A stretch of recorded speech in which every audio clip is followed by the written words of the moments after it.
ఆదివారం భారత్తో జరిగే ఛాంపియన్స్ ట్రోఫీ ఫైనల్లో వరుణ్ చక్రవర్తి తమ జట్టుకు అతిపెద్ద ముప్పు అని న్యూజిలాండ్ జట్టు ప్రధాన కోచ్ గ్యారీ స్టీడ్ అంగీకరించాడు.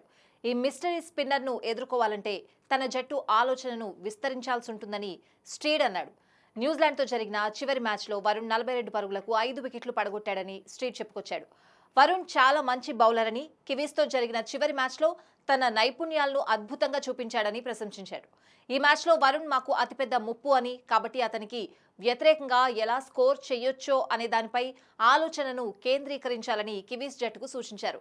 ఫైనల్ కోసం తన జట్టు భారత్తో జరిగిన లీగ్ మ్యాచ్ నుంచి కొంత నేర్చుకుంటుందని స్టీవ్ చెప్పాడు. ఇక్కడి పరిస్థితుల గురించి బాగా తెలుసుకోవడం వల్ల భారత్ ప్రయోజనం పొందుతుందని, వాస్తవాన్ని ఆయన పెద్దగా పట్టించుకోకపోవడం గమనార్హం. దాని గురించి పెద్దగా ఆందోళన చెందాల్సిన అవసరం లేదని ఆయన అన్నారు. భారత్ తన అన్ని మ్యాచ్లను ఇక్కడ దుబాయ్లో ఆడింది, కానీ మాకిక్కడ ఒక మ్యాచ్ ఆడే అవకాశం కూడా లభించింది.